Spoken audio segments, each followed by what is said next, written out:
Hello everyone, तो कैसे आप सभी। आई होप कि आप सभी लोग अच्छे होंगे। तो सबसे पहले तो मैं बताना चाहूँगा कि अब तक मेरे यूट्यूब चैनल पे लगभग 9 वीडियोज हो चुके हैं, जिसमें कि मैंने कई सारे टॉपिक्स के बारे में बात की, जैसे विटामिन के बारे में, ह्यूमन डिजीज़ के बारे में, और ब्लड ब्लड ग्रुप्स के बारे में, ह्यूमन सेल से पूछे जाने वाले क्वेश्चन एंड आंसर के बारे में। कई सारे पॉइंट्स पे मैंने क्वेश्चन एंड आंसर के बारे में डिस्कस किया है। लेकिन अब जो मेरा वीडियो में बात करने वाला हूँ, तो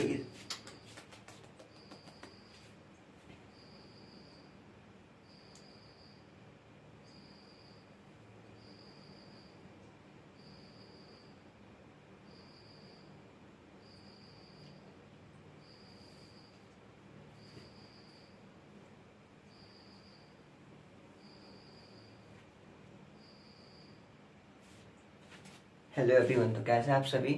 आई होप कि आप सभी लोग अच्छे होंगे। तो जैसे कि मैं बता दूं कि अब तक मेरे यूट्यूब चैनल पे कई सारी वीडियोज अपलोड हो रखी हैं, जिसमें कि मैंने how many types of vitamin से पूछे जाने वाले क्वेश्चन एंड आंसर के बारे में, कौन से विटामिन की खोज कब हुई थी और कौन से वैज्ञानिक ने किया था, विटामिन के सोर्सेज के बारे में, विटामिन की कमी से होने वाली बीमारियों के बारे में, ह्यूमन डिजीज से रिलेटेड क्वेश्चन एंड आंसर के बारे में, फिर ह्यूमन सेल से पूछे जाने वाले क्वेश्चन एंड आंसर के बारे में, how many types of bloods के बारे में, उनसे पूछे जाने वाले क्वेश्चन एंड आंसर के बारे में, ऐसे कई सारी वीडियोस के बारे में, टॉपिक्स के बारे में मैंने डिस्कस किया है। अब इस वीडियो में जो बात करने वाला हूँ, जैसा कि आपको बता दूं, मैंने शॉर्ट्स के माध्यम से ये जानकारी दी थी आपको कि जो मेरा नेक्स्ट अब वीडियो आने वाला वो वीडियो होगा 50 question and answer from respiratory system, श्वसन तंत्र से पूछे जाने वाले 50 ऐसे प्रश्न एवं उत्तर जो कि कई तरह के कॉम्पिटेटिव एग्जाम से पूछे गए हैं और बेसिक नॉलेज पे आप जान सकते हैं। तो इन 50 क्वेश्चंस में से मैंने देख रहा हूँ, जिस तरीके आप देख रहे होंगे व्हाइट बोर्ड पे मैंने 19 क्वेश्चंस को नोट किया है। तो आइए एक एक करके देखते हैं कि इनके आंसर्स क्या होंगे। तो उससे पहले अगर मेरे चैनल को सब्सक्राइब नहीं किया तो सब्सक्राइब कर ले, और मेरे फेसबुक पेज पे भी जाके बेसिक साइंस के नाम से है, उस पर आप फॉलो कर दें। आप दोनों मेरे फेसबुक पेज पे भी और यूट्यूब पे भी आपको वीडियोज मेरे मिल जाएंगे। तो आइए अब एक एक करके इनके आंसर्स के बारे में जानते हैं। तो जैसा कि आप देख रहे हैं, क्वेश्चन नंबर फर्स्ट है।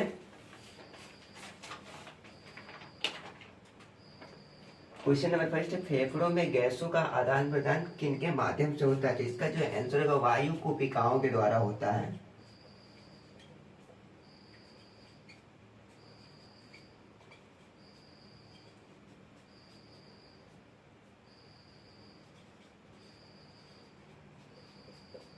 फिर क्वेश्चन नंबर सेकंड है, स्तनधारियों में श्वसन किसके द्वारा होता है। तो ये नॉर्मल सी बात है, फेफड़ों के द्वारा।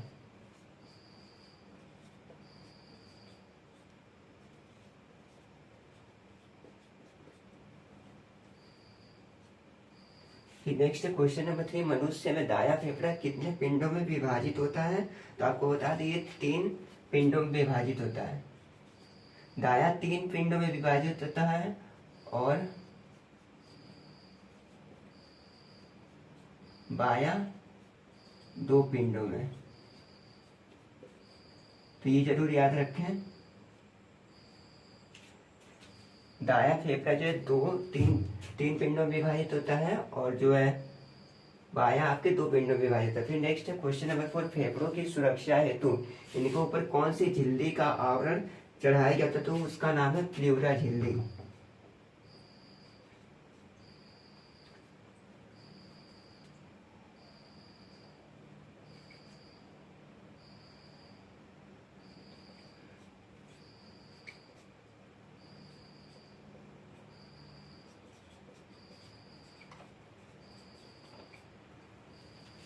नेक्स्ट है क्वेश्चन नंबर 5, हमारे द्वारा छोड़ी हुई सांस की हवा में CO2 की मात्रा लगभग कितनी होती है। तो आपको बता दें 4% होती है, और इसमें जो है nitrogen 78%, O2 20% and CO2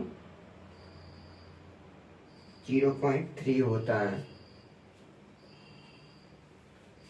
next question number 6, किसके ऑक्सीकरण के द्वारा उत्पन्न ऊर्जा को श्वसन कहा जाता है।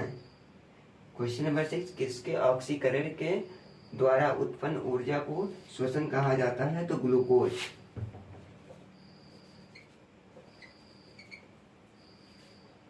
नेक्स्ट क्वेश्चन नंबर 7, एम्फीसेमा बीमारी का संबंध किससे होता है? तो ये जो है फेफड़ों से होता है।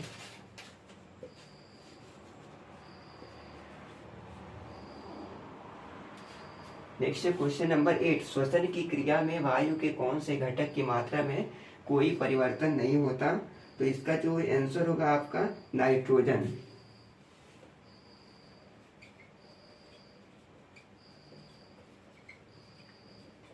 जो कि 78% होता है। इसमें कोई परिवर्तन नहीं पाया जाता। क्वेश्चन नंबर 9 है, ऑक्सीजन श्वसन की क्रिया में कितनी ऊर्जा का उत्पादन होता है? तो इसका जो करेक्ट आंसर होगा 36 एटीपी का।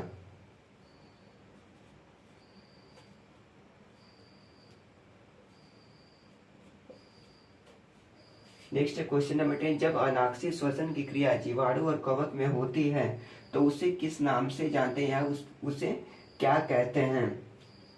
तो इसको जो हम किण्वन के नाम से जानते हैं, जो कि आप 10th में भी पढ़े होंगे। नेक्स्ट क्वेश्चन नंबर 11, अनाक्षी श्वसन की क्रिया कोशिका के किस भाग के अंदर संपन्न होती है? तो ये जो इसका करेक्ट आंसर होगा माइटोकॉन्ड्रिया, सॉरी माइटोकॉन्ड्रिया नहीं, कोशिका द्रव्य और माइटोकॉन्ड्रिया दोनों के बीच में।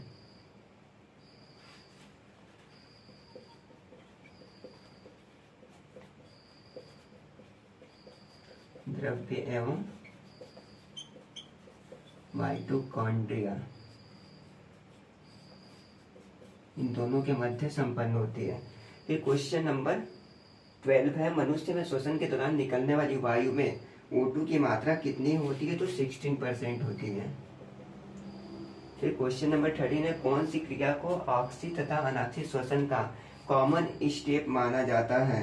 तो ग्लाइकोलाइसिस को।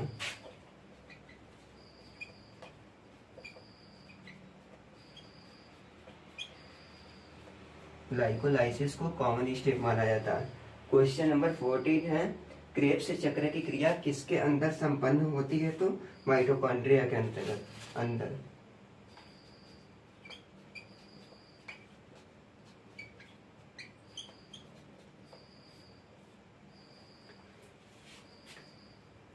और जो है आपको बता दें कि ऑक्सी श्वसन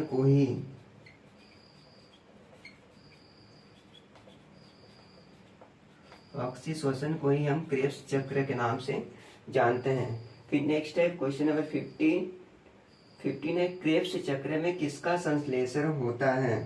तो पायरुविक अम्ल का होता है।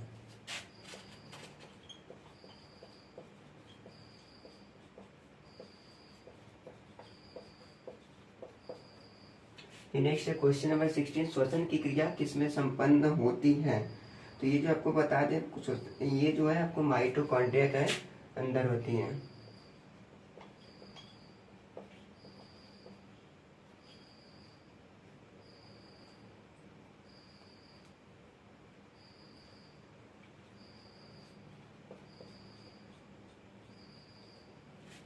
फिर नेक्स्ट है क्वेश्चन नंबर 17 है, जब मनुष्य कार्य करता है तो मांसपेशियों में ऑक्सीजन के अभाव में पायरुविक अम्ल का विखंडन किसमें हो जाता है? तो इसका जो करेक्ट आंसर होगा लैक्टिक अम्ल और CO2 में।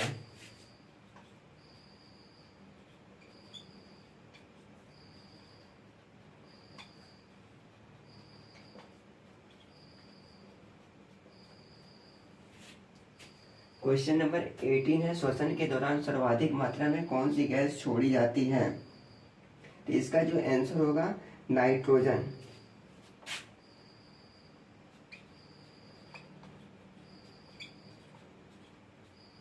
जो कि 78% होते हैं। छोड़े या ले,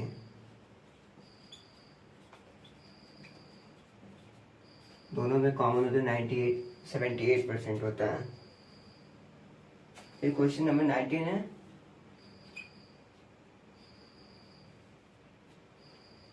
अनाक्षी श्वसन का अंतिम उत्पाद कौन सा होता है? तो इसका जो आंसर होगा पायरुविक अम्ल होता है।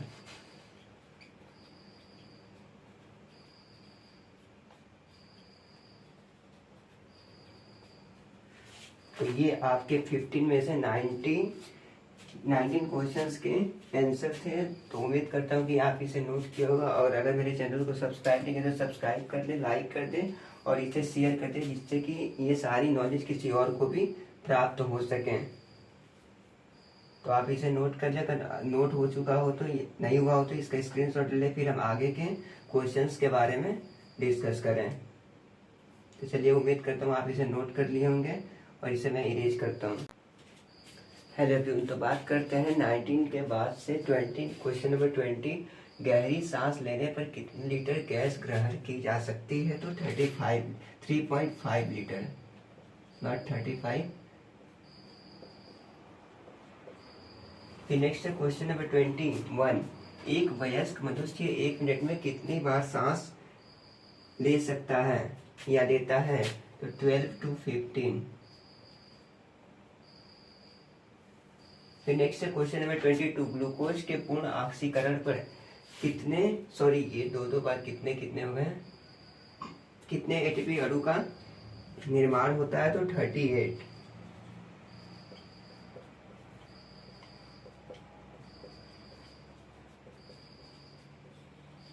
38 एटीपी का निर्माण होता है। Question number 23।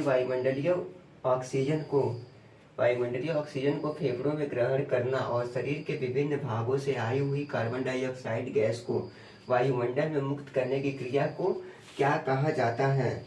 तो आपको बता दें, श्वासोच्छ्वास।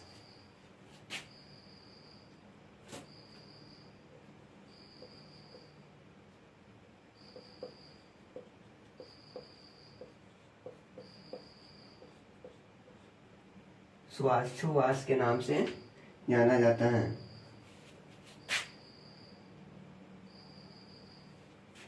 फिर नेक्स्ट है क्वेश्चन नंबर 24। फेफड़ों में कितने लीटर गैस धारण करने की अधिकतम क्षमता होती है? तो आपको बता दें 5 लीटर।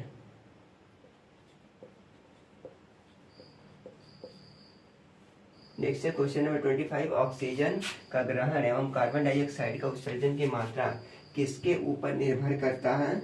हीमोग्लोबिन के ऊपर।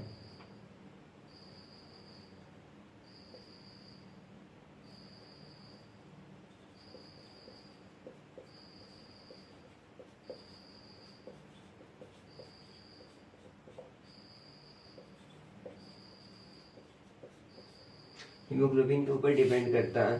फिर क्वेश्चन नंबर 26 है, कोशिकीय श्वसन कोशिकाओं के अंदर कितने चक्रों में पूरा होता है? तो आपको बता दें, इसका आंसर होगा 2 साइकिल में, यानी 2 चक्रों में। नेक्स्ट है क्वेश्चन नंबर 27। ऑक्सीजन की अनुपस्थिति में अनाक्षी श्वसन होता है, इसमें कार्बोहाइड्रेट का अपघटन किसमें होता है? तो इसका जो आंसर होगा, एथिल अल्कोहल तथा जल।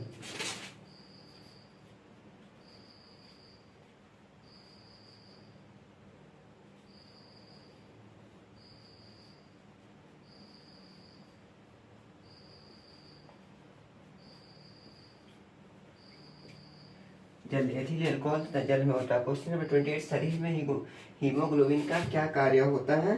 तो हीमोग्लोबिन का कार्य होता है ऑक्सीजन का परिवहन करना, O2 का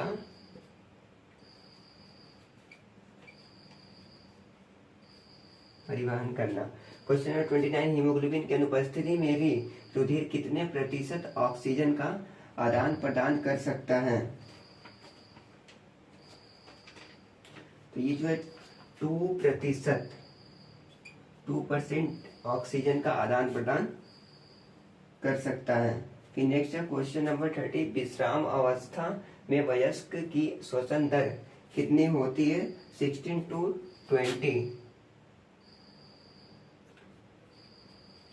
20 प्रति मिनट।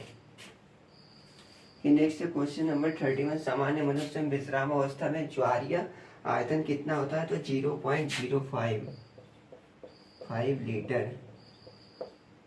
नेक्स्ट है क्वेश्चन नंबर 32। फेफड़ों में श्वास नली की शाखा का अंतिम भाग कौन सा होता है? वायुकूपिकाएं।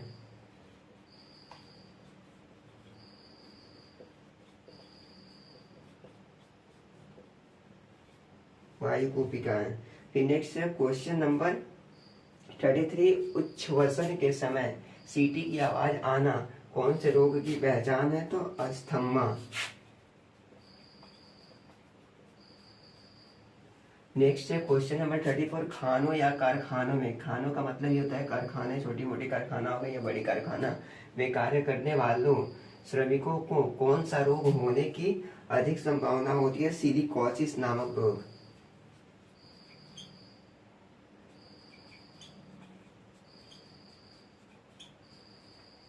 सिलिकोसिस नामक रोग होने की ज्यादातर चांसेस रहते हैं खानों या कारखानों में काम करने वाले श्रमिकों को। फिर क्वेश्चन नंबर 35 है, फेफड़ों की कुल क्षमता कितनी होती है? तो 5800 मिलीलीटर। नेक्स्ट है क्वेश्चन नंबर 36, श्वसन में कौन सी ऊर्जा प्रयुक्त होती है? तो ये जो है आपकी रासायनिक ऊर्जा प्रयोग की जाती है।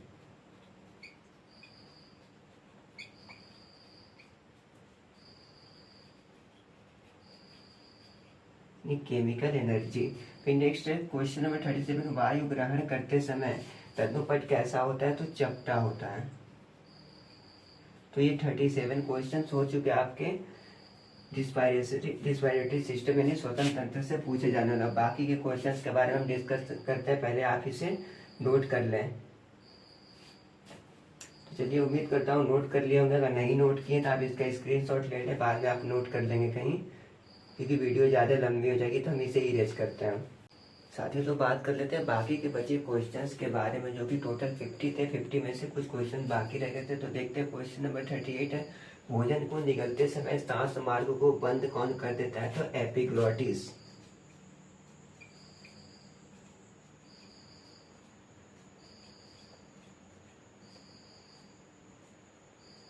फिर नेक्स्ट है क्वेश्चन नंबर 39, श्वसन व आहार नल क्रॉस पथ किसे कहते हैं? तो ग्रसनी को।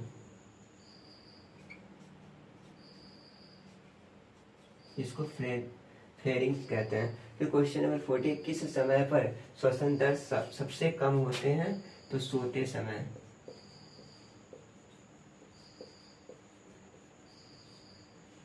नेक्स्ट है क्वेश्चन नंबर 41, वायु का ट्रैकिया यानी श्वास नली में जाने का मार्ग क्या कहलाता है? तो इसका जो करेक्ट आंसर होगा ग्लोटस।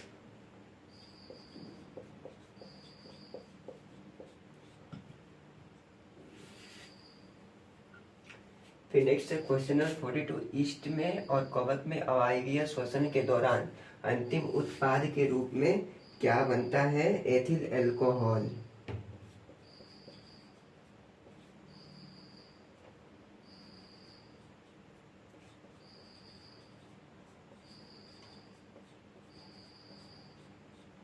नेक्स्ट है क्वेश्चन नंबर 43, सिगरेट या धूम्रपान की वजह से फेफड़ों में कौन सा रोग होता है? तो एम्फाइसिया नामक रोग होता है।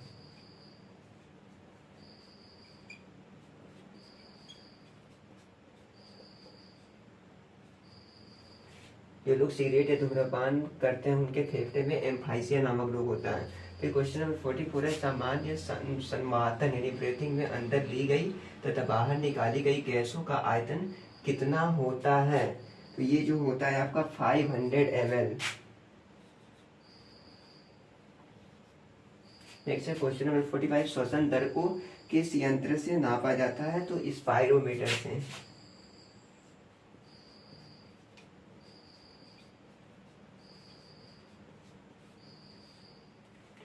क्वेश्चन नंबर 46, अवायवीय श्वसन के दौरान पायरुविक अम्ल से पेशियों में क्या बनता है? लैक्टिक अम्ल।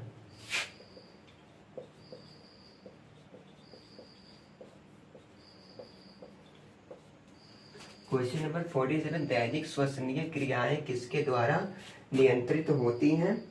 मेड्यूला ऑब्लिगेंटा द्वारा।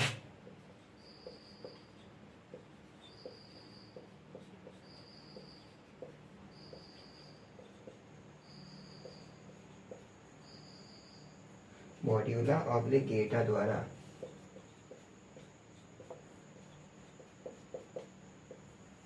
नेक्स्ट क्वेश्चन नंबर 48, फुफ्फुसों में गैसीय विनिमय स्थल के नाम से जाना जाता है? कूपिका को। भूमिका को हम गैसीय विनिमय स्थल के नाम से जानते हैं। क्वेश्चन नंबर 49, यदि रक्त में CO2 यानी कार्बन डाइऑक्साइड की सांद्रता बढ़ जाए तो श्वास दर क्या होगी? तो श्वास दर जो है वो बढ़ जाती है।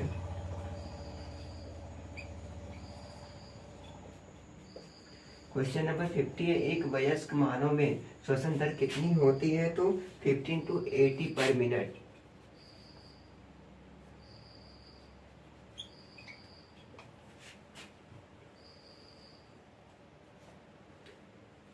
क्वेश्चन नंबर एक और मैंने इसे ऐड कर दिया 51 लास्ट में, व्हेल मछली में श्वसन किसके द्वारा होता है? तो फेफड़ों के द्वारा।